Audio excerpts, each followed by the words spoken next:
We're here in Lulu Hypermarket kung saan meron po tayong tinatawag na Pinoy Fiesta, a taste of Philippines here in the supermarket dito sa Kuwait.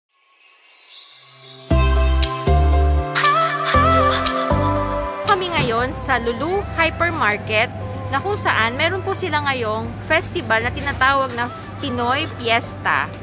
So, ipapakita ko po sa inyo kung magkano po ang mga presyuhan ng mga typical na pagkain sa Pilipinas dito sa Kuwait. So, example po, itong na-miss lang ako dito Banana Blossom Philippines. Ito po ay puso ng saging. So, ang puso ng saging, ito pong laki na to, ang presyo po niya ay 2.820. Malayo pa na. 2.820 siya. Okay. Imagine mo, ang mahal talaga niya, puso ng saging. Minsan nakikita mo lang to sa likod bahay ninyo, diba? O kaya sa paligid. Pero kung dito mo bibilin siya sa Kuwait, medyo mahal siya. Ito naman po, yan. Ay, baliktad. 80 pesos na. 80 pesos na. So, ito yung sili. So, green chili, product of the Philippines. Ang presyo niya is 495 PLs. Ito po namang isa ay same din po, red chili.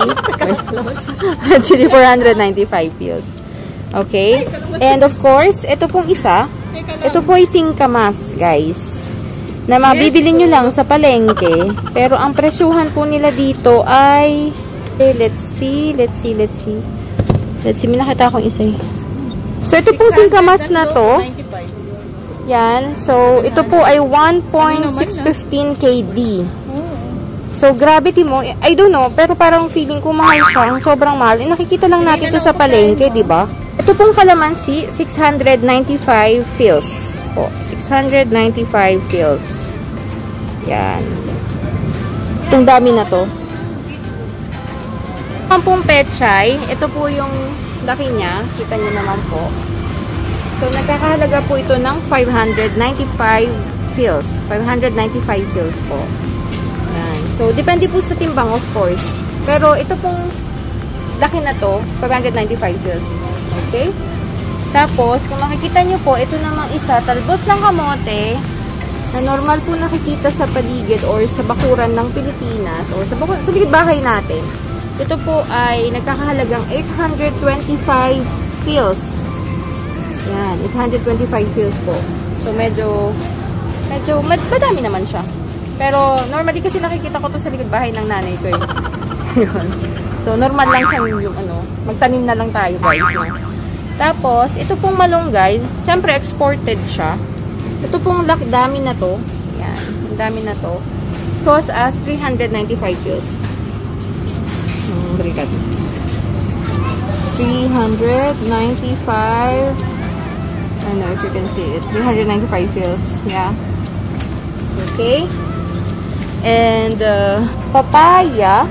Oh my gosh. Ang papaya na pwedeng mapitas sa likod bahay. Dito po sa Kuwait, expensive po siya, guys, Ang liit ng papaya. Sobrang liit, guys. Makikita niyo siya. 1.395 fils. Imagine, nakaka-amaze lang. Siguro kasi nga, diba, pwedeng, ang pinaka-reason kasi yung travel o yung exportation, ito mahal talaga siya. So, depende yan sa laki. Yun. Tapos, ito pong langka, na super liit lang, 910 fils po. Okay? 910 fils, itong maliit na to. Siyempre, yung isa naman siya, 1.125 fils. Langka na makikita lang din sa bakuran ng ating mga magulang at nanay. Pwede nyo tanim yan sa Pilipinas. Siyempre, sayote.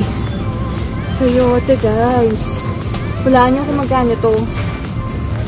1.575 fils. May, diba, ang mahal. Sa Pilipinas, medyo mura lang to sa palengke. Yeah. So, syempre, wala tayo sa Pilipinas. Sa Kuwait tayo. Pero makita nyo lang yung importance ng mga bagay na wala dito. Pero pag binili mo sa Pilipinas, ang mura. Kaya, watch out kayo dun sa mga food na ganito. Okay?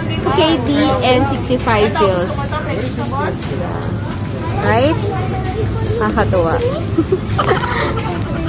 Yun. This one, pineapple from the Philippines. Dole po. Dole. Pineapple from the Philippines. Ayan po siya.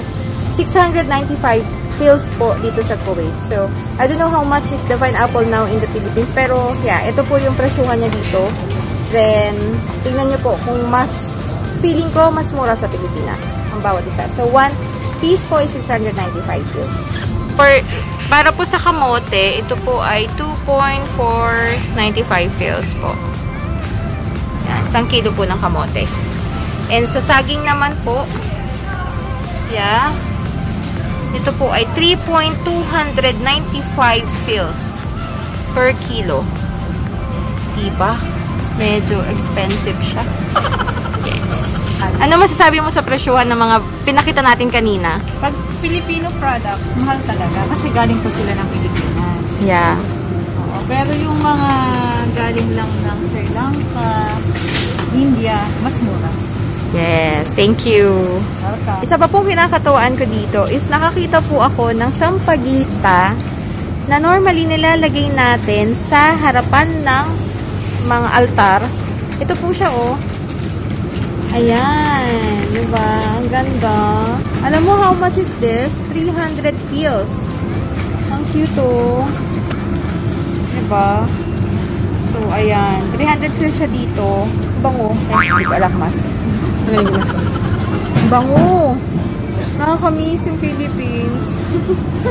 Kasi normally nasa ano lang, nasa harapan lang ng bahay namin to.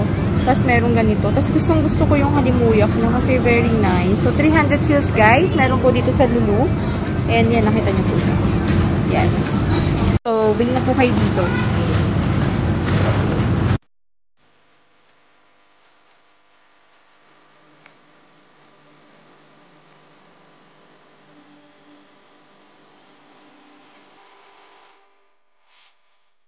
Sa ibang bansa tayo, kaya po yung mga product ng Pilipinas po ay medyo expensive po dito kapag po in-export na.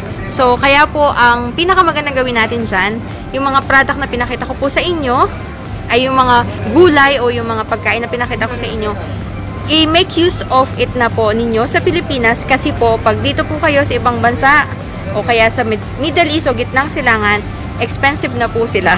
So, ayan.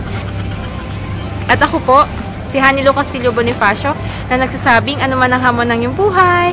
Go, go, go lang mga ka-G!